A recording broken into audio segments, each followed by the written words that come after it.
So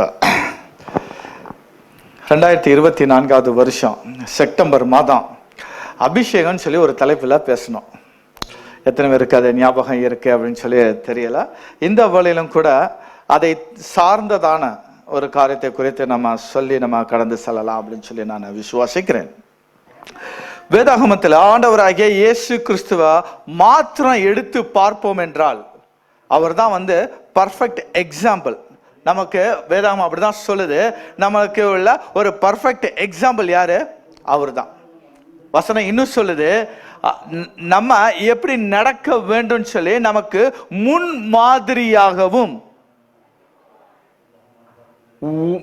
முன் ஓடுகிறவராகவும் அவர் தான் இங்க வாழ்ந்தார். ஸோ நம்ம எல்லாவற்றிலும் நம்ம யாரை நோக்கி பார்க்கிறோம்? இயேசு கிறிஸ்துவை நோக்கி பார்க்கிறோம். நம்ம எப்படி செய்ய வேண்டும்? அதுக்கு இயேசு கிறிஸ்து தான். நான் எப்படி வாழ வேண்டும்? அதுக்கு இயேசு கிறிஸ்து. ஏன்னா அவர் தான் எனக்கு முன்மாதிரி. இந்த உலகத்தில் அவர் தான் எனக்கு முன்மாதிரி. ஆகையினால் நான் அவரை நோக்கி பார்க்கிறேன். ஆனா அவர் சொல்லும் பொழுது, நான் உலகத்தை ஜெயித்தேன், நான் மாமிசத்தை ஜெயித்தேன், பிசாசை ஜெயித்தேன், மரணத்தை ஜெயித்தேன், பாவத்தை ஜெயித்தேன், எல்லா ஜெயமாக சொல்லிட்டு வர்றாரு.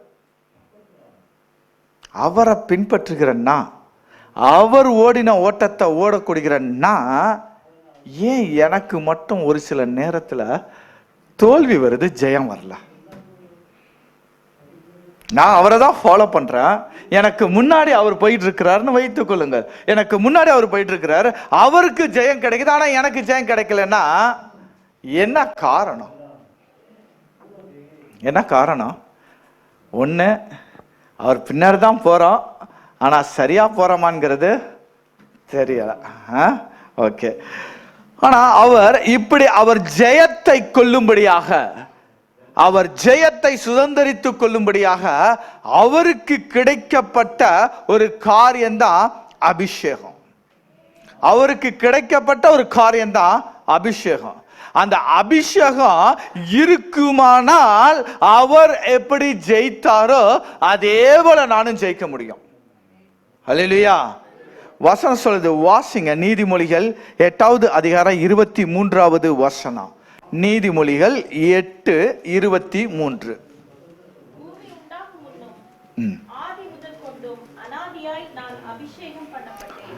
ஆதி முதற்கொண்டு அனாதியாய் நான் அபிஷேகம் பண்ணப்பட்டேன். அப்ப ஆதியிலே என்ன செஞ்சிட்டாரு? அபிஷேகம் அவரிடத்தில் காணப்பட்டது.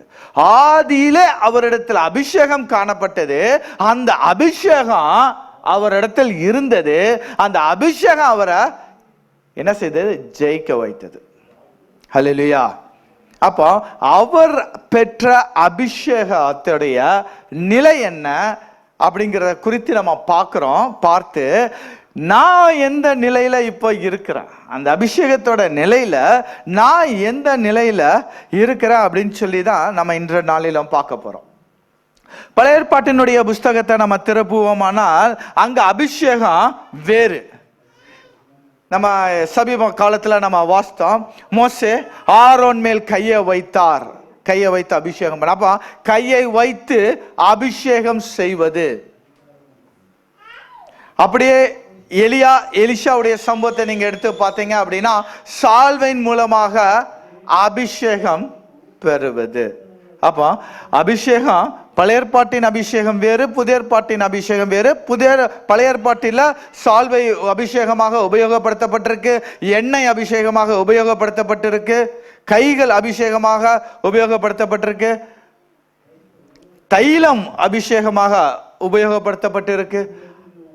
எதை கொண்டு அபிஷேகம் அப்படின்னீங்கன்னா அது தனி கிளாசிபிகேஷன். தைல கொம்பை கொண்டு அபிஷேகம், தைல குப்பியை கொண்டு அபிஷேகம். அப்போ அபிஷேகம் பழைய ஏற்பாட்டினுடைய அபிஷேகம் ஒரு பெரிய அபிஷேகம். இன்னும் அடுத்த கிளாசிபிகேஷன், நபரை வைத்து ஒரு கிளாசிபிகேஷன் பண்ணினீங்கன்னா ஆசாரியர் அபிஷேகம், ராஜாவின் அபிஷேகம், தீர்க்க தரிசியின் அபிஷேகம், அது ஒரு கிளாசிபிகேஷன் போகும். அப்போ அபிஷேகம் பழைய ஏற்பாட்டின் அபிஷேகம் பெரிது. ஆனா புதிய ஏற்பாடு வரும் பொழுது இந்த 3 அபிஷேகத்தையும், ஆசாரி அபிஷேகம், ராஜாவின் அபிஷேகம், தீர்க்கதரிசியின் அபிஷேகம், இந்த 3 அபிஷேகத்தையும் ஒன்று இணைந்து ஒன்றா ஆக்கியவர் இயேசு கிறிஸ்து. ஹல்லேலூயா, ஹல்லேலூயா. பழைய ஏற்பாட்டுல ஒரு குறிக்கப்பட்ட நபர்களுக்கு ஆசீர்வாதம், ஆனா புதிய ஏற்பாட்டுல அனைவருக்கும் ஆசீர்வாதம். அத குறிக்கப்பட்ட நபருக்காக மாத்திரமல்ல, இது அனைவருக்கும். அவரை ஏற்றுக்கொண்ட அனைவருக்கும் அவர் என்ன செய்கிறார்? அபிஷேகத்தை கொடுக்கிறார். அந்த அபிஷேகம் உங்களுக்குள்ளாகவே இருக்க வேண்டும் சொல்லி அவர் உங்களுக்குள்ளாக ஒரு ஆவியானவரை கொடுக்கிறார். ஏன்னு சொன்னா புதிய ஏற்பாட்டின் காலத்துல ஆவியானவர் தாமே நம்மளை என்ன செய்யறாரு? அபிஷேகம் பண்ணுகிறார். அப்படிப்பட்ட ஒரு அபிஷேகத்தை முன்னோக்கி எடுத்து சென்றவர் யார் அப்படின்னா இயேசு கிறிஸ்து. இந்த இயேசு கிறிஸ்துவோடைய அபிஷேகத்தை தான் இன்ற நாளில நம்ம பார்க்க போறோம். நம்மளுடைய வேதாகமத்தை லூக்காவினுடைய புஸ்தகம் 1வது அதிகாரம் 35வது வசனத்தை நம்ம வாசிப்போம்.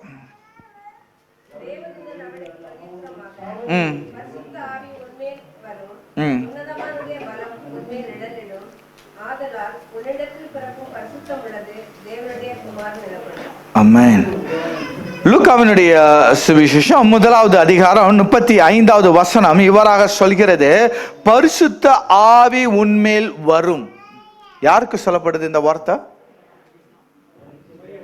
மரியாளுக்கு சொல்லப்படுது. மரியாளுக்கு சந்தேகமே வேண்டாம். இயேசு கிறிஸ்துவ குறித்து நம்ம பார்க்கிறோம்னா இது யாரா தான் இருக்கணும்? மரியாதை தான் இருக்கணும், சந்தேகம் வேண்டாம். அப்போ சொல்லப்படுது பரிசுத்த ஆவி உன்மேல் வரும் அப்படின்னா என்ன அர்த்தம்? உனக்குள்ள ஒரு அபிஷேகம் இறங்கும்னு அர்த்தம். அபிஷேகம் இறங்கும். ஓகே. அடுத்ததா சொல்லுது, உன்னிடத்தில் பிறக்கும் பரிசுத்தம் உள்ளது. உனக்குள்ள ஒரு அபிஷேகம் இருக்குது. அந்த அபிஷேகம் எப்படியா? பரிசுத்தம் உள்ளது. அந்த அபிஷேகம் பரிசுத்தம் உள்ளது. இந்த அபிஷேகத்தை எப்போ கிடைக்குதுன்னு தெரியுமா? குழந்தை வயிற்றுல இருக்கும் பொழுது. குழந்தை வயிற்றுல இருக்கும் பொழுது இந்த வார்த்தையானது சொல்லப்படுது. அப்படி என்றால் பிறக்கும் முன்பதாக கருவாக இருக்கும் பொழுது அவர் என்ன செய்தார்? ஒரு அபிஷேகத்தை பெற்றார். ஹல்லேலூயா, ஹல்லேலூயா. அப்போ பிறக்கும் பொழுது அல்லது கருவாக இருக்கும் பொழுது ஒரு அபிஷேகத்தை பெற்றவர் தான் யாரு? இயேசு கிறிஸ்து.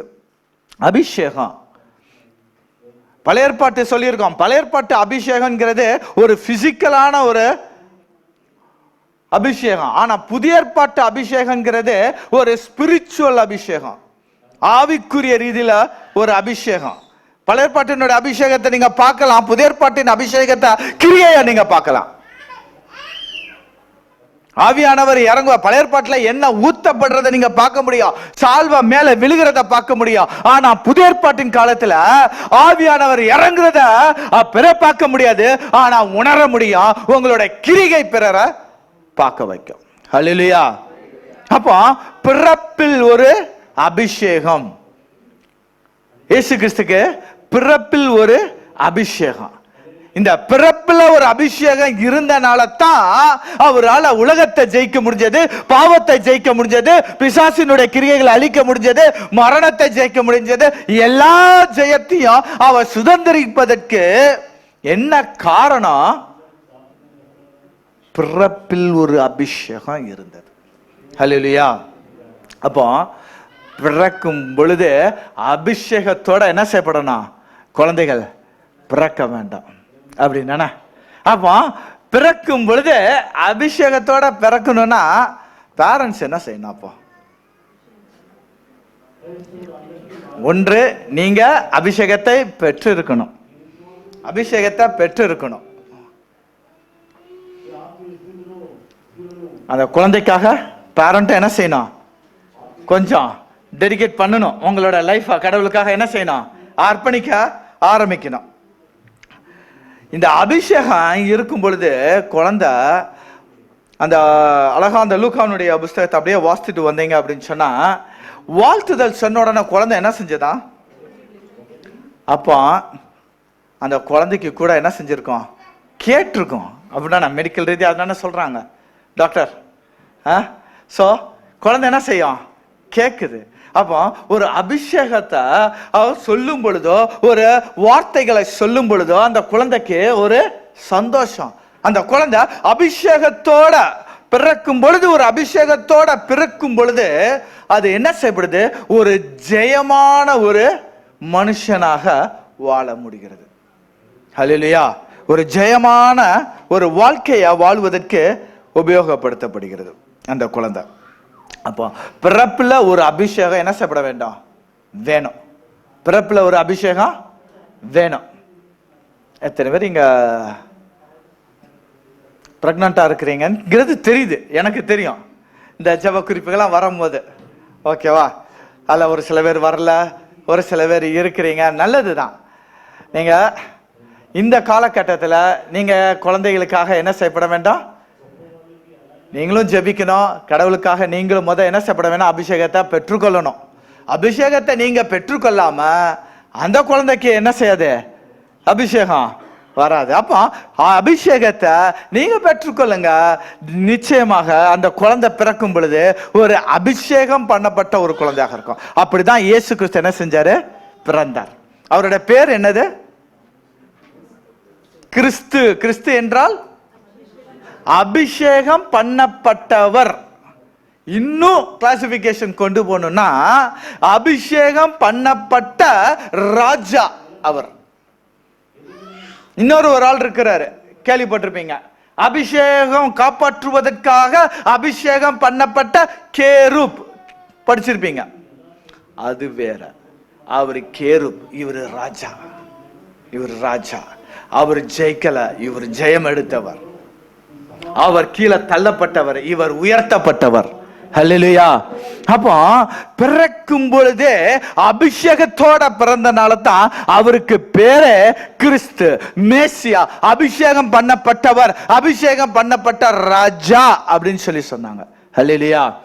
அப்போ அவர் பிறக்கும் பொழுதே அவருக்குள்ளாக ஒரு அபிஷேகம் இருந்ததுனால தான் அவரால் இந்த உலகத்தை ஜெயமாய் ஜெயம் கொள்ள முடிந்தது. ஹல்லேலூயா. இரண்டாவதாக இன்னொரு வசனத்தை நம்ம வாசிப்போம். அப்போஸ்தலனுடைய புஸ்தகம் 4வது அதிகாரம் 28வது வசனம்.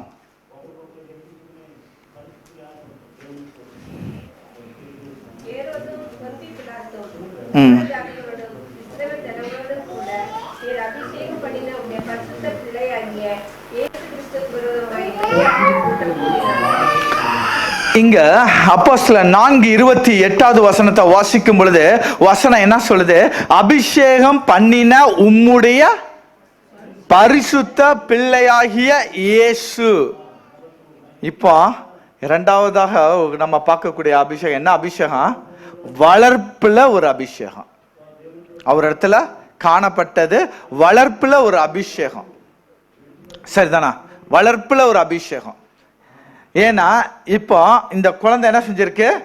பரிசுத்த பிள்ளையாக மாறியாச்சு. பரிசுத்த பிள்ளையாக மாறியாச்சு. இந்த வளர்ப்புல ஒரு அபிஷேகம் இருந்தனால தான் இவரால் என்ன செய்ய முடிஞ்சது? சின்ன வயசுலயே வேத பாதகர்களோடு பேசும்படியான ஒரு தைரியம் அவருக்கு இருந்தது. பேசும்படியான ஒரு தைரியம் இருந்ததற்கு காரணம் என்ன? அவருடைய வளர்ப்புல ஒரு அபிஷேகம் இருந்தது. எல்லாரும் பிறந்தாச்சா? பிறந்திருப்பீங்க, நான் விசுவாசிக்கிறேன். பிசிக்கலா பிறக்கக்கூடிய பிறப்பை பத்தி நான் கேட்கல, ஓகேவா? எல்லாம் பிறந்தாதான் இங்க வர முடியும். மறுபிறப்ப பிறந்திருப்பீங்க. ஆனா சபைக்குள்ளாக நீங்க வந்த பிறகு உங்கள் இடத்துல என்ன காணப்பட வேண்டும்? வளர்ச்சி காணப்பட வேண்டும். இப்போ நீங்க உங்களுக்குள்ளாக அடுத்த ஒரு நிலை என்னன்னா, வளர்ச்சியில் ஒரு அபிஷேகம் இருக்கணும். வளர்ச்சியில் ஒரு அபிஷேகம். இந்த வளர்ச்சியில அபிஷேகம் இல்லை அப்படின்னு சொன்னா குழந்தை என்ன செய்யாது? பரிசுத்த குழந்தைன்னு சொல்லக்கூடிய அந்த பேர் வந்திருக்காது. அப்ப அவருடைய வளர்ப்புல என்ன காணப்பட்டது? ஒரு அபிஷேகம் காணப்பட்டது. லூக்காவினுடைய புஸ்தகம் 2வது அதிகாரம் 40வது வசனத்தை வாசிங்க. வளர்ச்சி அப்படின்னா எப்படி இருக்கணும் அப்படின்னு சொல்லி அழகா அந்த வசனங்கள் நமக்கு சொல்லி இருக்கோம். பிள்ளை வளர்ந்து, அப்ப வளர்ச்சினா நீங்க ஆவில பலன் கொள்ளணும். ஆவில பலன் கொள்ளாம வளரக்கூடிய வளர்ச்சி ஒரு வளர்ச்சி இல்லை. அடுத்தது ஞானத்தினால் நிறைந்தது. அப்படின்னா என்ன அர்த்தம்? ஞானம்னா என்ன? கர்த்தருக்கு பயப்படுதல் ஞானம். அப்போ தேவனுக்கு பயந்த பிள்ளையாக என்ன செய்யப்பட வேண்டும்? வளரணும். இல்லைன்னா அது வளர்ச்சி அல்ல. அடுத்தது அப்போ தேவனுடைய கிருபையும் இருக்கணும். நம்ம தமிழ்நாட்டில் சொல்லுவாங்க, ஆளும் வளரணும், அறிவும் வளரணும், அதுதான்டா வளர்ச்சின்ட்டு. ஆனா பைபிள் சொல்லுது, தேவ கிருபையும் பலனும் ஞானமும் இருந்தாதான் ஐயா வளர்ச்சி. இல்லாம நீ வளர்றதெல்லாம் வளர்ச்சி கிடையாது. அதெல்லாம் வளர்ச்சி கிடையாது. அப்போ நீ ஆவியில வளரணும் அப்படின்னு சொன்னா குறிக்கப்பட்ட இந்த 3 காரியங்களும் என்ன செஞ்சப்பட்டிருக்க வேணும்? இருக்கணும். சபைக்கு வந்தாச்சு, இப்போ உங்களுக்கு வளர்ச்சியானது இருக்கா? வளர்ச்சியானது இருக்கா? தேவ பயம் இருக்கா? கிருபை இருக்கா? பலன் இருக்கா? அப்படி இல்லை அப்படின்னு சொன்னா இன்னும் நீங்க என்ன செய்யப்படல? முதலாவது நிலையிலேயே இருக்கிறீங்க, 2வது நிலைக்கு இன்னும் வரலன்னு அர்த்தம். நான் படிச்சிருக்கிறேன், அதெல்லாம் குவாலிஃபிகேஷனே இல்லை. நான் பொசிஷன்ல இருக்கிறேன், குவாலிஃபிகேஷன் இல்லை. நீங்க அடுத்த நிலை, உங்களோட வளர்ச்சியில ஒரு அபிஷேகம் காணப்படலை அப்படின்னு சொன்னா நீங்க உலகத்தை ஜெயிக்க முடியாது. இயேசு கிறிஸ்துவுக்கு வளர்ச்சியில ஒரு அபிஷேகம் காணப்பட்டதுனால தான் அவர் பிறக்கும் பொழுது அது பரிசுத்தம் சொல்லப்பட்டது. அது வளர்ந்த பிறகு அந்த பரிசுத்த பிள்ளைன்னு சொல்லப்பட்டது. அப்ப வளர்ச்சி அப்படின்னா அந்த வளர்ச்சியில நம்ம பரிசுத்தத்தை நோக்கின ஒரு தாகம் என்ன செய்யப்பட வேண்டும்? இருக்கணும். பரிசுத்தத்தை நோக்கியான ஒரு தாகம் இல்லை அப்படின்னு சொன்னா அதுவும் வளர்ச்சி அல்ல. அதுவும் வளர்ச்சி அல்ல. லூக்காவினுடைய புஸ்தகம் 2வது அதிகாரம் 40வது வசனத்தை பார்ப்போம். 42.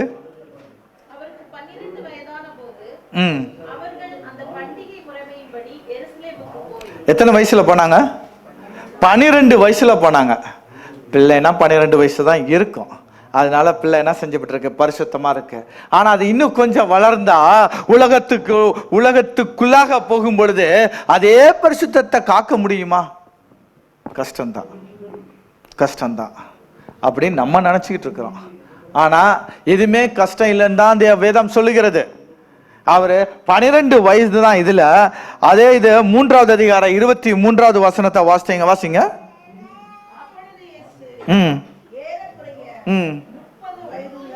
இப்ப அவருக்கு வயசு 30. இந்த 30 வயசுல கிட்டத்தட்ட ஒரு 18 வருஷம் அவர் கடந்திருக்கிறாரு. இந்த 18 வருஷம் அவர் கடந்தார் பாத்தீங்களா? இது வரைக்கும் அவருக்குள்ளாக இருந்த 2ஆம் நிலையான அபிஷேகம் இருந்தது. அதனால தான் அவரால் என்ன செஞ்சிடுது? ஒரு காரியத்திலும் ஞானமாக பேச முடிந்தது, ஜீவிக்க முடிஞ்சது. அப்போ அபிஷேகம்ங்கிறது ஒரு நாள் நான் வாங்கிக்கிட்டு திருப்பி அப்படியே நான் அபிஷேகம் பெற்றுக்கொண்டேன் சொல்றதுக்கு பேர் அபிஷேகம் அல்ல. அபிஷேகம்ங்கிறது நம்ம அனுதினமாக அந்த அபிஷேகத்துல என்ன செய்யப்பட வேண்டும்? வளர வேண்டும். அதனால தான் நம்ம சொல்றோம் வளர்ச்சியில் அபிஷேகம் வேண்டும். ஆண்டவராகிய இயேசு கிறிஸ்துக்கு வளர்ச்சியில் அபிஷேகம் இருந்தது. தனாந்தன இஸ்ரவேல் ஜனங்களுக்கு மன்னா கொடுக்கப்பட்டது. எதற்காக? நேற்றைய மன்னாவை வைத்து இன்றைய நாளை நீ ஓட்ட முடியாது. நேற்றைய மன்னாவை வைத்து இன்றைய நாள் ஓட்ட முடியாது. நேற்று ஜெபித்த ஜெபத்தோடைய பலத்தை வச்சு நான் என்னுடைய அடுத்த நாளை ஓட்டலாம்னு நினைச்சா அது தவறு. அதனாலதான் தேவன் சொல்றாரு, தனந்தன நீங்க மன்னாவை எடுத்துக்கொள்ளுங்கள். தனந்தன நீங்க எடுங்க. அதுதான் தனந்தன நம்ம பெற்றுக்கொள்ளக்கூடிய புதிய கிருபை. ஹல்லேலூயா. அப்போ வளர வேண்டும் அப்படின்னு சொன்னா தனம் நம்ம என்ன செய்யப்பட வேண்டும்? இந்த வளர்ச்சியில ஒரு அபிஷேகத்தை நம்ம காட்டிக்கொண்டே வரணும். இயேசு கிறிஸ்துக்கு அவருடைய வளர்ச்சியில ஒரு அபிஷேகம் இருந்தது, அதே போல என்னுடைய வளர்ச்சியிலும் அபிஷேகம் இருக்குமானால் நான் உலகத்தை ஜெயிக்க முடியும் ஈஸியா. இல்ல அப்படின்னு சொன்னா முடியாது. அப்போ அபிஷேகம் தான் ஒரு மனுஷனை ஜெயம் எடுக்க வைக்குதுன்னு சொன்னா, எனக்கு பிறப்புல ஒரு அபிஷேகம் இருக்கணும், எனக்கு வளர்ப்புல ஒரு அபிஷேகம் இருக்கணும். அபிஷேகம் இல்லை அப்படின்னு சொன்னா வாலிப பருவத்துல பாவத்தை நோக்கி போகிற மாதிரி இருக்கும். அபிஷேகம் இல்லை அப்படின்னா ஈஸியா நீங்க கண்டுபிடிக்கலாம். எப்ப அந்த குழந்தை பிறப்புல ஒரு அபிஷேகம் இருக்குதோ அப்படின்னா அந்த அபிஷேகம் அதை பயன்படுத்திக்கிட்டே வரும் பொழுது இரண்டாம் கட்ட அபிஷேகமாகிய வளர்ச்சியில ஒரு அபிஷேகம் வந்துடும். அதுக்கு நம்ம என்ன செய்யப்பட வேண்டாம், பிள்ளைகளை வளர்க்க விதமாக வளர்க்கணும். நீதிமொழிகள் சொல்ற மாதிரி வசனங்களை சொல்லி கொடுக்கணும், வசனத்தை டிஸ்பிளே பண்ணணும். பார்க்கும் போது, உட்காரும் போது, நிற்கும் போது, சாப்பிடும் போது தேவனுடைய காரியத்தை குறித்தே பிள்ளைகள் வளரும் பொழுதுதான் அந்த அபிஷேகம் அவங்களுக்குள்ளாக பெருக ஆரம்பிக்கும். ஹல்லேலூயா, ஹல்லேலூயா. ஏறத்தாழ 18 வருஷம் அவரு அப்படித்தான் வளர்ந்தாரு. அதுக்கப்புறம் அடுத்ததா அவர் என்ன செய்தார் அப்படின்னு சொன்னா, மூன்றாவதாக ஞானஸ்தானத்துக்காக ஒப்பு கொடுத்தார். இப்போ அடுத்த கட்டம் எப்படிப்பட்ட அபிஷேகமா, ஞானஸ்தானத்தில் ஒரு அபிஷேகம். பாருங்க, அவர் ஞானஸ்தானம் எடுத்து கரையேறின உடனே ஆவியானவர் இறங்குறார். இறங்கி புறாவடிவத்தில் அவர் இறங்கும் பொழுது அவர் என்ன செய்யப்படுகிறார், அந்த அபிஷேகத்தை பெறார். அதனால தான் ஞானஸ்தானத்தில் அபிஷேகம்.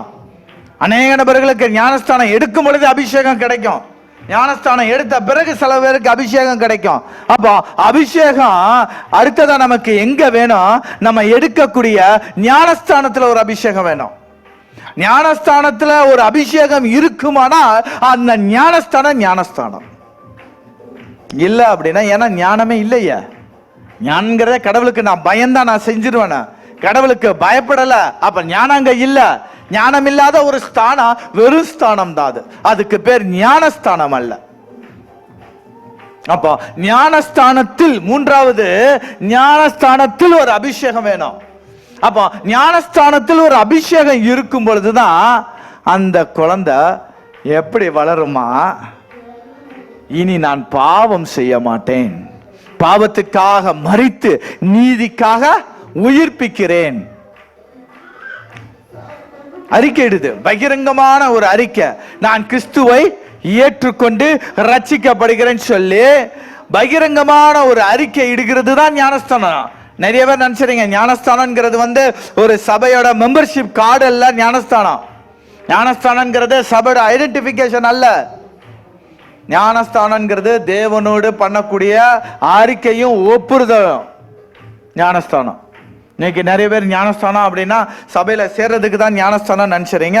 அப்படி அல்ல. ஞானஸ்தானம் என்பது நல்மனசாட்சியின் ஒரு வாழ்க்கையுடைய பிரதிபலிப்பு. நல்மனசாட்சியோடு நீங்க வாழணும். நல் மனசாட்சியின் உடன்படிக்கைன்னு சொல்லுது வேதம். அப்போ நல் மனசாட்சியின் உடன்படிக்கையோடு நீ வாழ வேண்டும் அப்படின்னு சொன்னா, மூன்றாவதாக நாம பார்த்த ஞானஸ்தானத்தில் ஒரு அபிஷேகம் இருக்கணும். ஞானஸ்தானத்துல ஒரு அபிஷேகம் இருக்கணும். இப்போ ஞானஸ்தானத்துல எனக்கு அபிஷேகம் இல்ல அப்படின்னா என்ன நடக்கும்? ஞானஸ்தானத்துல அபிஷேகம் இல்ல எனக்கு அப்படின்னா என்ன நடக்கும்? ஞானஸ்தானத்துல அபிஷேகம் அப்படின்னா நீங்க தண்ணியில முங்கி எந்திரிச்ச உடனே டகடகன்ட்டு உங்களுக்கு அபிஷேகம் அப்படியே இறங்க, அப்படி அல்ல. நீங்க அதுக்குண்டான ஆயத்தானால் தான் பைபிள் ஸ்டடி கொடுக்குறாங்க. பைபிள் ஸ்டடி எடுத்து கிறிஸ்துவுக்காக நல் மனசாட்சியோட உடன்படிக்கையோடு நீங்க வாழக்கூடிய லைஃப் ஸ்டைல் தான் ஞானஸ்தானம். வாழணும். நீங்க வாழல அப்படின்னு சொன்னா உங்களிடத்துல இருக்கக்கூடிய அபிஷேகம் எப்படிப்பட்ட அபிஷேகமா இருக்கும் அப்படின்னா, இந்த வயல் வச்சிருக்கிறவங்களுக்கெல்லாம் தெரியும், இந்த உழுவாங்க. இந்த மாட்டை ஒரு 2 ரவுண்டு உழுந்ததுக்கு அப்புறம் நம்ம இறங்கிட்டா கூட அந்த மாடு என்ன செய்யுமா, அப்படியே சுத்திக்கிட்டே இருக்கும். அது போலதான் அடுத்த கட்டம் போக முடியாது, அதே இடத்துல சுத்திக்கிட்டே இருக்க முடியும். அவ்வளவுதான், அதே இடத்துல சுத்திக்கிட்டே இருக்க முடியும். எத்தனை பேர் வாஞ்சிக்கிறீங்க நான் அடுத்த கட்டத்துக்கு போகணும்ட்டு? அபிஷேகத்துல நான் வளரணும் அப்படின்னு சொன்னா நான் அடுத்த கட்டத்துக்கு நான் போகணும். ஒரே கட்டத்துல நான் நிக்கிறதுக்கு பேர் அல்ல கிறிஸ்தவ ஜீவியமானது. கிறிஸ்தவ ஜீவியமானது நின்னுகிட்டு இருக்கிற இடத்துல நின்னுகிட்டே இருப்பது அல்ல கிறிஸ்தவ ஜீவியம். அவர் உலகத்தை ஜெயித்தார், நான் உலகத்தை ஜெயிக்கணும்னு சொன்னா அவர் பெற்ற அபிஷேகத்துக்குள்ள நானும் பங்குள்ளவன், நானும் பெறணும். அவர் பெற்று எப்படி வாழ்ந்தாரோ அது போல நானும் வாழணும். அப்படிப்பட்ட அபிஷேகத்தின் நிலை எனக்குள்ளாக இருக்கல அப்படின்னு சொன்னா, அதோட வெளிப்பாடு எனக்குள்ளாக இருக்கலன்னு சொன்னா நான் என்ன செய்ய முடியாது? ஜெயிக்க முடியாது, உலகத்தை ஜெயிக்க முடியாது. ஞானஸ்தானம், நல்மனசாட்சியின் உடன்படிக்கை. அந்த ஞானஸ்தானம் எடுத்த பிறகுதான் அவருக்குன்னு சொல்லி அநேக காரியங்கள் என்ன செய்யப்படுது? அசைன் பண்றாங்க. அநேக காரியங்கள் அசைன் பண்றாங்க. அப்போ முதலாவதாக நம்ம என்ன பார்த்தோம்? பிறப்பில் ஒரு அபிஷேகம். ரெண்டாவது என்ன பார்த்தோம்? வளர்ப்புல ஒரு அபிஷேகம். மூன்றாவது இப்போ என்ன பார்த்தோம்? ஞானஸ்தானத்தில் ஒரு அபிஷேகம். அவர் ஞானஸ்தானம் எடுத்தாச்சு, எடுத்து முடிச்சோன்னா அபிஷேகம் அதோட முடிஞ்சிருச்சான்னு கேட்டீங்கன்னா இல்ல. அப்பதான் அடுத்த கட்ட அபிஷேகத்துக்கு அவர் என்ன செய்யறாரு? கடந்து செல்கிறார். வாசிங்க ஏசாயாவினுடைய புஸ்தகம் 61வது அதிகாரம் 1வது வசனம்.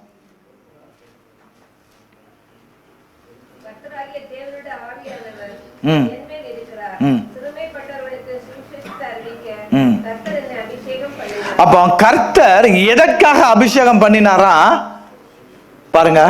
பிறப்புல ஒரு அபிஷேகம் பண்ணினார், வளர்ப்புல ஒரு அபிஷேகம் பண்ணினார், ஞானஸ்தானத்துல ஒரு அபிஷேகம், இப்போ ஊழியத்துல ஒரு அபிஷேகம், இப்போ அல்லது அழைப்புல ஒரு அபிஷேகம்.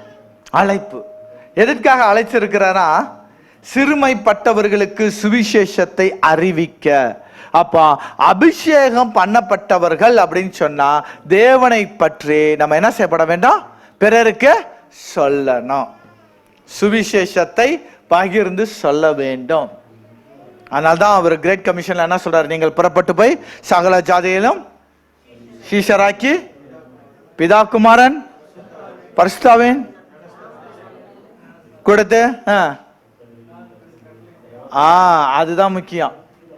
நான் உங்களுக்கு கட்டளையிட்ட யாவே நீங்க என்ன செய்யணும்? அவங்களுக்கு சொல்லி அவங்க அதன்படி நடக்கிறாங்களாங்கிறதையும் நீங்க பார்க்கணும். ஏன்னா அந்த ஆத்மாவுக்கு யார் காவலாளி? நீங்க தான் காவலாளி. தேவன் என்ன செய்வாரு?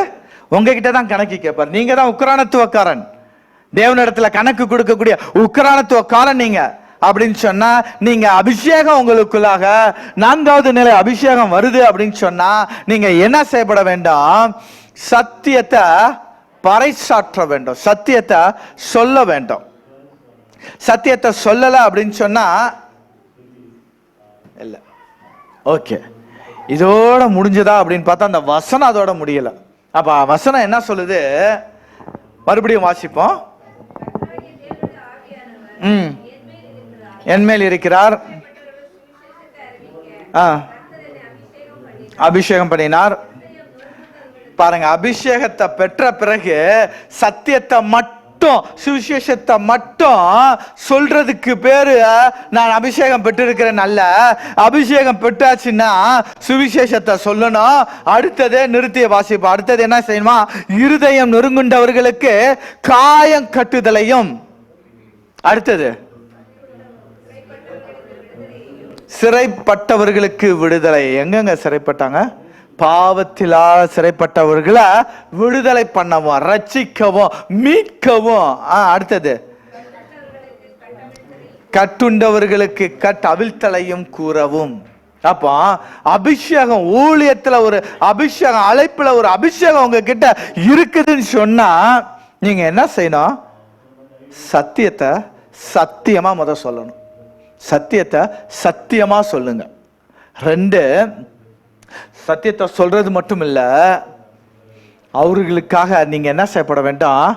அவங்க கட்டவிழ்க்கும்படியாக நீங்க சத்தியத்தை சொல்லணும். அவர்களுக்காக ஜெபம் செய்யணும், ஃபாலோ பண்ணணும்.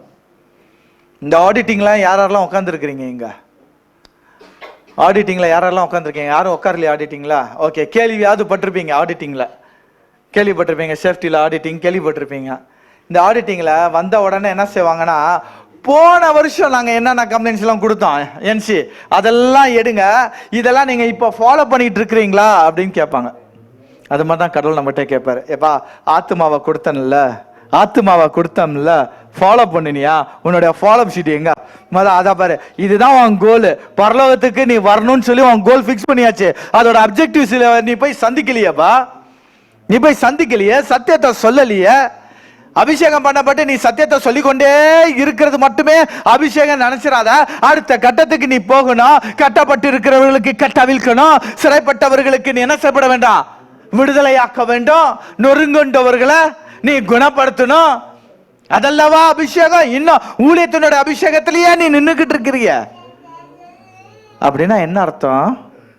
ஊழியத்தை செய்யணும்னு அர்த்தம். அபிஷேகம் இருக்குமானால் என்ன செய்ய முடியாது? அமைதியா இருக்க முடியாது. அபிஷேகம் இருக்குமானால் அமைதியா இருக்க முடியாது.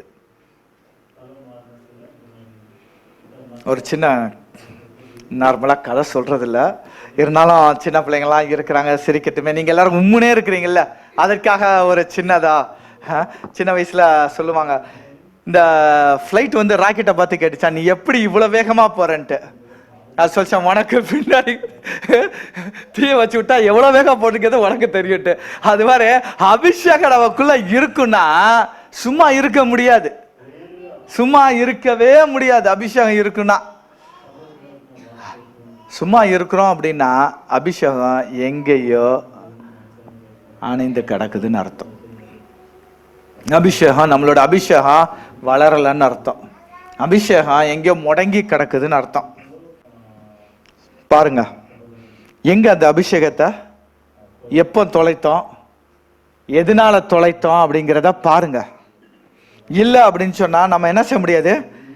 அபிஷேகத்துல அடுத்த கட்டத்துக்கு போக முடியாது. வாசிங்க அடுத்தது, லூக்காவினுடைய புஸ்தகம் 4வது அதிகாரம் 18வது வசனம். ஏசே என்ன சொன்னாரோ அதேதான் இந்த லூக்காவும் சொல்லுது, ஆனா இன்னும் உங்களுக்கு புரியுற மாதிரி சொல்லுது. வாசிங்க. இருக்கிறார், சுவிசேஷத்தை பிரசங்கிக்கும்படி. ஓகே,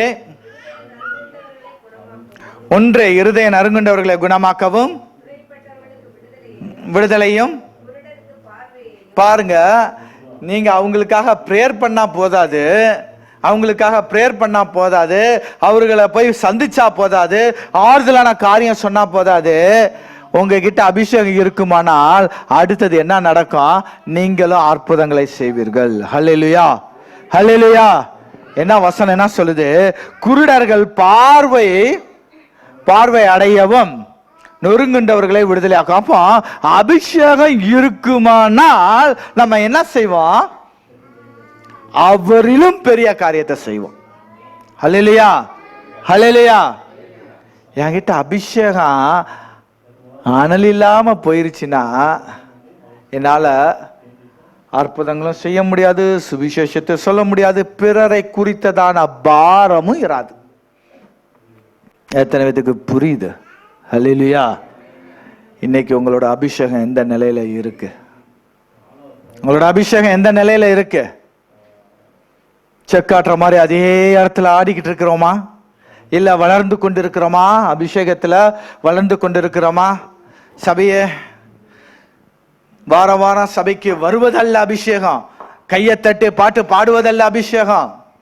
அபிஷேகத்துல எந்த நிலையில இப்ப நீங்க நிக்கிறீங்க?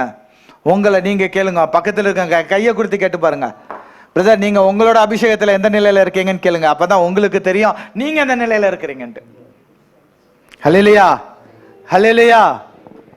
எந்த நிலையில இருக்கிறீங்க? முதல் நிலை இல்லையா? அதுலயே முடங்கி இருக்கீங்களா? இல்ல 2வது நிலையில வந்துட்டீங்களா? 2வது நிலையில அப்படியே இருக்கிறீங்களா? இல்ல 3வது நிலைக்கு வந்தாச்சா?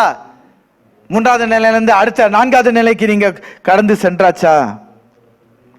அப்போ அபிஷேகம் இருக்குன்னா என்ன செய்ய முடியாது? அமைதியா இருக்க முடியாது. அபிஷேகம் நம்மள அமைதியா வைத்திருக்க முடியாது. எல்லாரும் இங்க வந்திருக்கிறது வேலை செய்ய தான் வந்திருக்கிறோம், எல்லாரும் வேலை செய்ய தான் வந்திருக்கிறோம். ஆனாலும் செய்யக்கூடிய வேலையை காட்டிலும் நம்ம தேவனை மேன்மையா வைக்கணும். ஹல்லேலூயா. வேலையில ஊழியத்தை நம்ம செய்யல, ஊழியத்துல வேலை செய்ய தான் வந்திருக்கிறோம். ஹல்லேலூயா. அவர் ஒரு பாஸ்டர் சொல்லுவாங்க, எனக்கு சரியா ஞாபகம் இல்லை, we are paid pastors. கடவுளை நம்மள என்ன செய்யல, ஆராதனையா நடத்தி அதுல இருந்து வருமானம் எதிர்பார்த்து இருக்க வைக்கல. நமக்கு கை நிறைய சம்பளத்தை கொடுத்து ஊழியத்தை செய்கிறாரு. நீ ஊழியத்தை செஞ்சு நீ எடுக்கணும்னு அர்த்தம் இல்ல, நான் கொடுக்கிற நீ ஊழியத்தை செய். ஹல்லேலூயா, ஹல்லேலூயா. வேலையில ஊழியத்தை பார்க்காதீங்க, ஊழியத்துல வேலையை வைங்க. ஹல்லேலூயா. நிச்சயமாக தேவன் உங்களை ஆசீர்வதிப்பாராக. இன்னொரு வசனம், அப்போஸ்தலருடைய புஸ்தகம் 10வது அதிகாரம் 38வது வசனம்.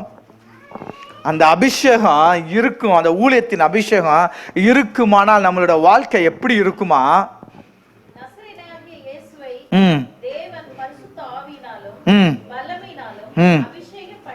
பண்ணினார். தேவன் அவர்களோடு கூட இருந்தபடினால, இதை கொஞ்சம் வித்தியாசமா வாசித்து பாருங்களேன். அபிஷேகம் அவரோடு இருந்தபடினால் அவர் நன்மை செய்கிறவராகவே. அவர் எப்படிங்க நன்மை செய்கிறவரை சுற்றி திரிந்தார்? பிசாசனுடைய வல்லமையெல்லாம் அவர் அழித்தார் அப்படின்னு சொன்னா எப்படி? அது அபிஷேகம் அவருக்குள்ள இருந்தது. அதனால்தான் அவர் சொல்றாரு, நான் உலகத்தை ஜெயித்தேன், உங்களால என்ன முடியும்? ஜெயிக்க முடியுங்கிறார். ஹல்லேலூயா. பாவத்தை நான் என்ன செஞ்சேன்? மேற்கொண்டேன், உங்களாலையும் பாவத்தை மேற்கொள்ள முடியுங்கிறாரு. மரணமே உன் கூர் எங்கே, பாதாளமே உன் ஜெயம் எங்க கேட்க முடியுது அப்படின்னா அபிஷேகம் அவருக்குள்ளாக எப்படிப்பட்டது? நிறைவாய் இருந்தது. அதனால தான் அவரு நன்மை செய்கிறவராகவே சுற்றி திரிந்தார்.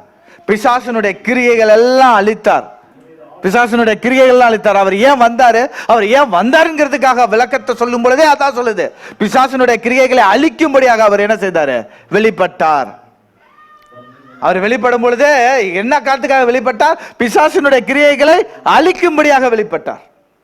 அப்ப அபிஷேகம் நமக்குள்ள இருக்குன்னா என்னென்னலாம் நம்ம செய்வோமா? ஒன்று, சத்தியத்தை சொல்லுவான். 2, சொன்ன ஆத்துமாக்களை ஃபாலோ பண்ணுவான்.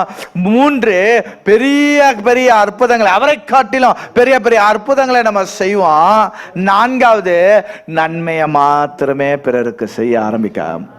ஹல்லேலூயா, ஹல்லேலூயா, ஆமென். எத்தனை பேர் இன்னும் அபிஷேகத்துல நிறைந்திருக்கிறீங்க? உங்களோட அபிஷேகத்துடைய அளவுக்கு தகுந்தபடி, அடிக்கடி ஒரு பாஸ்டர் சொல்லுவார், உங்களோட அளவுக்கு தகுந்தபடி நீங்க கைத்தட்டுங்க. அளவுக்கு தகுந்தபடின்ட்டு இப்ப நான் சொல்றேன், உங்களுடைய அபிஷேகத்துல அளவுக்கு தகுந்தபடி நீங்க கரத்தை தட்டி தேவனுக்கு ஒரு நன்றி சொல்லுவோம். பார்ப்போம் யார் யார் எவ்வளவு அளவுல இருக்கிறீங்க, எந்த அளவுல இருக்கிறீங்க.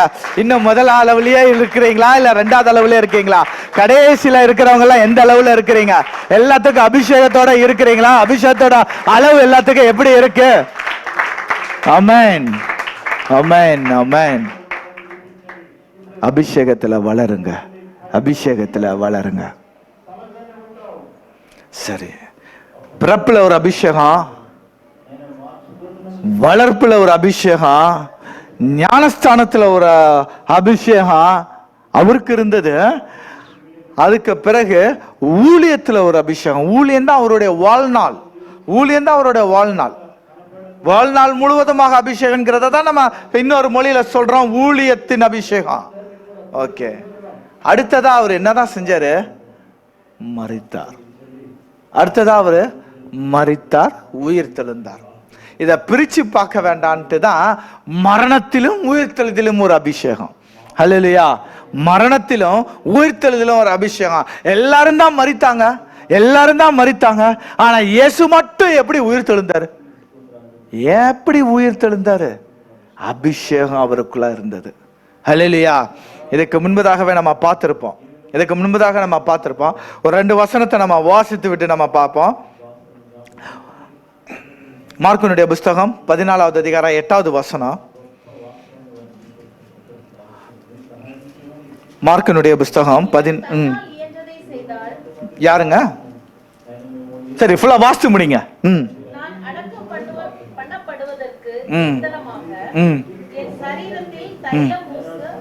என் சரீரத்தில் தைலம் பூச பிந்தி கொண்டாலா முந்தி கொண்டாலா? சரி, இது எதை குறிக்குது? தைலங்கிறது அபிஷேகத்தை குறிக்குது. இப்போ அடக்க அபிஷேகம். மரணத்துக்கு முன்பதாக அவருக்கு கிடைக்கப்பட்ட ஒரு அபிஷேகம். யாரை குறித்து இங்க பேசப்படுது? மரியாள், பெத்தானியாவில் உள்ள மரியாள். ஊர் பேரு தெளிவா சொல்லிடுது. ஒரு சில பேர் இத மகதனா மரியாள் சொல்றாங்க. ரைட். இவ முந்திக் கொண்டான்னு சொல்லியிருக்கேன். யாருக்கு முந்திக் கொண்டா? அடக்கம் பண்ண. ஓகே, நான் தான் தப்பு. ஓகே, அடக்கம் பண்ணப்படுவதற்கு ஆல்ரெடி என்ன செய்யப்பட்டாச்சு? நியமிக்கப்பட்டாச்சு. ஏற்கனவே நான் சொல்லியிருப்பேன், ஆல்ரெடியே நியமிக்கப்பட்டாச்சு. இந்த அடக்கத்துக்கு இவங்க தான் அப்படின்னு சொல்லி பரலோகம் ஒரு தீர்மானம் பண்ணி, பரலோகம் நியமிக்கப்பட்ட ஆளுங்களை காட்டிலும் இவ என்ன செஞ்சாச்சுப்பா? பைபாஸ் பண்ணி வந்து முந்திக்கிட்டா. யாருக்கு முந்திக்கிட்டா? இப்போ பேரை சொல்லாம விட மாட்டோம். யார முந்திட்டா? ஏற்கனவே சொல்லியிருக்கோம், பைபிளை வாசிங்க. யாருக்கு முந்திக்கிட்டா? சீஷர்களுக்கு. நல்ல ஒரு பதில். ஓகே, மத்தேயு 27வது அதிகாரத்தை 57வது வசனத்தை லைட்டா வாசிப்போமே.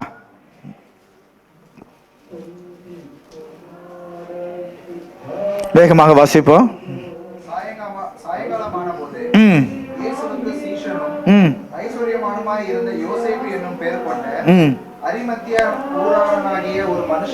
அரிமத்திய ஊரான ஒரு மனுஷன், இவன் தான் என்ன செய்யப்பட்டான்? அடக்கம் பண்றதுக்கு போய் அப்ரூவல் வாங்கிட்டு வந்தது இவன் தான் ஒரு ஆளு. அரிமத்திய ஊரான யோசேப்பு. அடுத்த நபர்கள் யாரு? 19வது அதிகாரம் யோவான் 19:39-40. யோவான் 19வது அதிகாரம் 39-40. சத்தமா யாராவது வாசிங்க.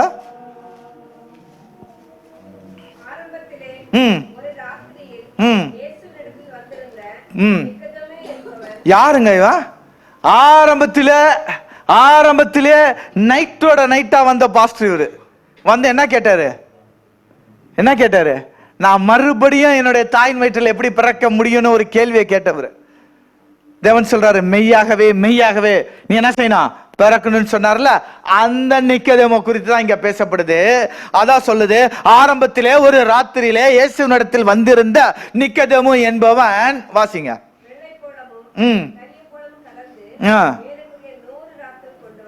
கொண்டு வந்தான். அடுத்தது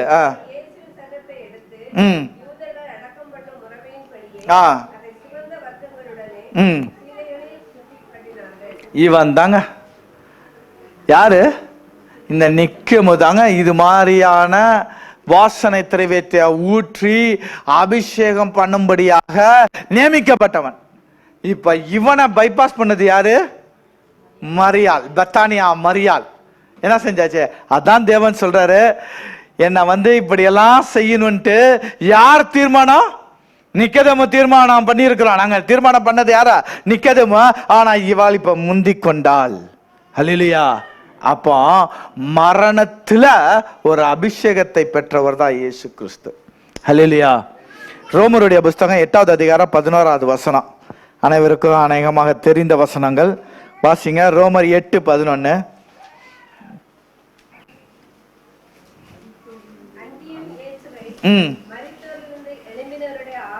மரித்தோரிலிருந்து எழும்பினவருடைய ஆவி நிறுத்துவோம். உங்களில் வாசமாய் இருந்தால் அப்படின்னா என்ன அர்த்தம்? உங்களிடத்துல ஒரு ஆவி இருக்குது. ஓகே, இப்படி சொல்லுவோமே, இயேசுவை மரித்தோரிலிருந்து எழுப்பினவருடைய ஆவி உங்களில் வாசமா இருந்தா என்ன அர்த்தம்? அவரை எழுப்பின ஆவி இன்னும் எனக்குள்ளாக அனல் கொண்டு இருக்குன்னு அர்த்தம். இதோட நிறுத்துவோம். First line. இன்னைக்கு அந்த ஆவியானவர் உங்களுக்குள்ளாக வாசமா இருக்கிறார் அப்படின்னா என்ன அர்த்தம்னா, மறுபடியும் நான் ரிப்பீட் பண்றேன், வாசமா இருக்கிறாரா எனக்குள்ளாக அவர் ஜீவிக்கிறார், உயிரோடு இருக்கிறார், அனல் கொண்டு இருக்கிறார் அர்த்தம். எத்தனை பேத்துக்குள்ள ஆவியானவர் மரித்து இருக்கிறார்? எத்தனை பேத்துக்குள்ள ஆவியானவர் துக்கம் கொண்டு இருக்கிறார்? எத்தனை பேத்துக்குள்ள ஆவியானவர் இன்னும் வாசமாய் இருக்கிறார்? நீங்க தான் முடிவு சொல்லணும். நிறைய நேரத்துல நம்ம என்ன செஞ்சோம்? ஆவியானவரை துக்கப்படுத்திடுறோம். நிறைய பேர்த்தோட உள்ளத்துல ஆவியானவர் என்ன செய்யறது இல்ல, இருக்கிறதே இல்ல. போதும், நான் சந்தோஷமா தான் வீட்டுள்ளாடி வந்தேன், சந்தோஷமா தான் வீட்டுள்ளாடி வந்தேன். ஆனா வீட்டுள்ளாடி வந்ததுக்கு அப்புறம் தான் தெரிஞ்சது, என்ன வச்சுக்கிட்டு தான்ப்பா கெட்ட வார்த்தை பேசுறாங்க, நான் எப்படிப்பா இங்க இருப்பேன்? இப்படிதான் கேட்கிறாரு. என்ன வச்சுக்கிட்டு தான் சண்டை போடுறாங்க, நான் எப்படி இருப்பேன்? நான் எப்படி இருப்பேன்? நான் மறிச்சுட்டேன், நான் கிளம்புறேன்னு சொல்லி போயிடுவார். இயேசுவை எழுப்பின ஆவியானவர் உங்களுக்குள்ளே உயிரோடு வாசம் பண்ணக்கூடியவராக இருப்பாரானால் மரித்த உங்களையும் என்ன செய்வார்? எழுப்புவார். ஹல்லேலூயா, ஹல்லேலூயா. உங்களுடைய சரீரத்தை மாத்திரம் எழுப்ப மாட்டாருங்க. இப்பமும் எதெல்லாம் முடங்கி கிடக்குதோ, எதெல்லாம் தடையா இருக்குதோ, எதெல்லாம் செத்துருச்சு நினைக்கிறீங்களோ, அதை எல்லாவற்றையும் என்ன செய்வாரு? மறுபடியும் உயிர்ப்பிக்க செய்வார். ஹல்லேலூயா. அதுதான் தேவன் சொல்றார், நாம் மறுபடியும் திரும்ப தருவேன். ஹல்லேலூயா, ஹல்லேலூயா. அநேகமான பேத்தோட வாழ்க்கையில ஆசீர்வாதம் மரித்து போயிருச்சு, ஆசீர்வாதமே இல்லைன்னு நினைக்கிறீங்க. தேவன் சொல்றாரு, மரித்த ஆசீர்வாதத்தை மறுபடியும் நான் என்ன செய்யறேன்? உங்களுக்கு உயிர்ப்பிப்பேன். ஹல்லேலூயா. முன்னேற்றமே இல்லாம என் வாழ்க்கை முடங்கி இருக்குதுன்னு நினைக்கிறீங்களா? உங்களோட வாழ்க்கையில ஒரு முன்னேற்றம், அபிஷேகம் இருக்குமானால், எனக்கு தெரிஞ்சு சபைக்குள்ளாக வந்து ஆசீர்வாதத்தை பெற்று வாழ்க்கையில முன்னேறினவங்கன்னு சொன்னா நம்ம சபையில இருந்து பாத்தீங்கன்னா நிறைய பேர் உண்டு. சாட்சி சொல்லல, நான் உங்களை குத்தி காட்டுறேன்ல, பட் நிறைய பேர் உண்டு. எந்த ஸ்டேட்டஸ்ல வந்தாங்க, இப்ப கடவுள் அவங்கள எவ்வாறாக ஆசீர்வதித்தாருங்கிறது என் கண்கூடாக நான் பார்த்து கொண்டிருக்கேன். நிறைய பேர். ஏன்னா கடவுளுக்காக அவங்க என்ன செய்றாங்க? பெற்ற அபிஷேகத்தை கனம் பண்ணி தேவனுக்காக ஊழியம் பண்றாங்க. ஹல்லேலூயா, ஹல்லேலூயா. அப்போ வசனம் சொல்லுது, உங்களுக்குள் இருக்கக்கூடிய அந்த அபிஷேகம், ஆவியானவரைத்தான் அபிஷேகம் சொல்றேன், உங்களுக்குள்ளாக இருக்கக்கூடிய அந்த அபிஷேகம் உயிரோடு இருக்குமானால், மரித்த உங்களை எப்படி இயேசு கிறிஸ்து மரித்த இயேசு கிறிஸ்துவ உயிரோடு எழுப்பினாரோ, அதே போல உங்களுக்குள்ளாக மரித்து கிடக்கக்கூடிய உங்களோட சூழ்நிலை ஆனாலும் சரி, வேலை ஆனாலும் சரி, உங்களோட ஆசீர்வாதங்கள் ஆனாலும் சரி, குடும்பங்களோட எதிர்காலம் இருந்தாலும் சரி, தேவன் சொல்றாரு உயிர்ப்பிப்பேன். ஹல்லேலூயா, ஹல்லேலூயா. மரணத்திலும் உயிர்த்தெழுதலும் உள்ள ஒரு அபிஷேகம். ஆமென், ஆமென். இன்னைக்கு எத்தனை பேர் இந்த அபிஷேகத்தை நான் பெற்றிருக்கிறேன்? என்னோட வாழ்க்கையில மரித்த இந்த சூழ்நிலை மறுபடியும் தேவனை உயிர்ப்பித்தான் எத்தனை பேரால சொல்ல முடியும்? இல்ல எத்தனை பேர்த்தால சொல்ல முடியும் நான் இந்த அபிஷேகத்துடைய இந்த நிலை வரைக்கும் நான் வந்திருக்கேன்னு எத்தனை பேர்த்தால சொல்ல முடியும்? எத்தனை பேர்த்தால சொல்ல முடியும்? எந்த நிலையில இருக்கிறீங்க? 2வது நிலையிலையா? 3வது நிலையிலையா? 4வது நிலை? எந்த நிலையில நீங்க இருக்கிறீங்க? அபிஷேகத்தோட எந்த நிலையில நீங்க இருக்கிறீங்கிறத நீங்க உய்த்து ஆராய்ந்து பாருங்க, ஆராய்ந்து பாருங்க. அவைகளால் உங்களுக்கு நித்திய ஜீவன் உண்டு. ஆராய்ந்து பாருங்க. ஒருவேளை நீங்க அபிஷேகத்தோட நிலையில பின்தங்கி இருப்பீங்கன்னா இன்னைக்கு தேவனோட சமூகத்துல கேளுங்க. ஏன்னா இந்த அபிஷேகத்துக்கு அடுத்தது ஒரு அபிஷேகம் இருக்கு. வாசிங்க சங்கீதம் 2வது அதிகாரம் 6வது வசனம். சங்கீதம் 2:6.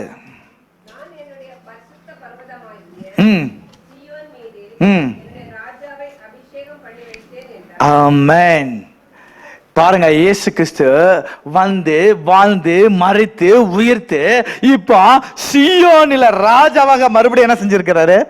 அபிஷேகம் பண்ணி இருக்கிறார். இப்போ அவர் சீயோனில பரலோகத்துல அவர் அபிஷேகம் பண்ணி வைத்தாங்கன்னு சொன்னா நமக்கும் பரலோக ராஜ்யத்துல என்ன இருக்கு? இந்த அபிஷேக நிலையெல்லாம் நீங்க கடந்தாதாங்க அந்த அபிஷேகத்தை பெற முடியும். ஹல்லேலூயா, ஹல்லேலூயா. இந்த அபிஷேகத்துக்காக நீங்க என்ன செய்யலாம்? வாஞ்சிக்கலாம், அதுக்கு முயற்சி செய்யலாம், அதை நீங்க அபியாசிக்கலாம். அதெல்லாம் நீங்க செஞ்சீங்கன்னா அந்த அபிஷேகம் உங்களுக்குள்ளாக ஆட்டோமேட்டிக்கா வரும். ஹல்லேலூயா, ஹல்லேலூயா. நாம் யாவரும் எழுந்து நிற்போம், நாம் யாவரும் எழுந்து நிற்போம். ஒரு 3 நிமிடம், அதிகமா இல்ல. கண்களை மூடுங்க, கண்களை மூடி தேவனுடைய சமூகத்துல, கர்த்தாவே நீர் எங்களுக்கு கொடுத்த அபிஷேகத்தை இன்றைக்கு நாங்க என்ன செஞ்சுக்கிட்டு இருக்கிறோம்னா அந்த அபிஷேகத்தை அணைத்து போட்டு கொண்டு இருக்கிறோம் ராஜா. எந்தெந்த இடத்துலலாம் நான் என்னோட அபிஷேகம் அனல் இல்லாமல் இருக்கிறதோ அந்தந்த பகுதிகள் எல்லாம், அந்தந்த நிலையில எல்லாம் என்னோட அபிஷேகம் அனல் கொண்டு எழும்பும்படியாக தேவனோட சமத்துல வாய்களை திறந்து ஜெபிப்போம். ஹல்லேலூயா. வாய்களை திறந்து நம்ம ஜெபிப்போம்.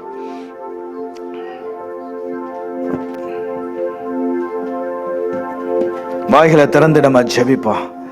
இன்றைக்கு நம்ம வாய்களை திறந்து ஜெபிக்கக்கூடிய இந்த ஜெபம்தான் நம்மளுடைய பிள்ளைகளுடைய எதிர்காலத்தை தீர்மானம் செய்யக்கூடியது. பிள்ளைகளுடைய வளர்ப்பை குறித்து, பிள்ளைகளுடைய ஞானஸ்தானத்தை குறித்து, பிள்ளைகளுடைய ஊழியத்தை குறித்து, இன்னுமாக அநேக நபர்கள் பிள்ளையுடைய பிறப்புக்காக காத்துக்கொண்டிருக்கிற பிள்ளையுடைய கருவை குறித்தும் தேவனுடைய சமத்துல இன்னைக்கு சொல்லுங்க. கர்த்தாவே, ஒவ்வொரு நிலையிலும் நீர் உமது குமாரன் அபிஷேகம் பண்ணினீர, அந்த அபிஷேகம் எனக்குள்ளாக இருக்க வேண்டாம் ராஜா. அந்த அபிஷேகம் எனக்குள்ளாக இருக்க வேண்டாம். அந்த அபிஷேகம் எனக்குள்ளாக அனல் கொண்டு எழும்ப வேண்டாம் என்று சொல்லி நம்ம ஆவியானவரத்துல இன்னைக்கு ஜெபிக்க போறோம். வாய்களை திறந்து நம்ம ஜெபிப்போம்.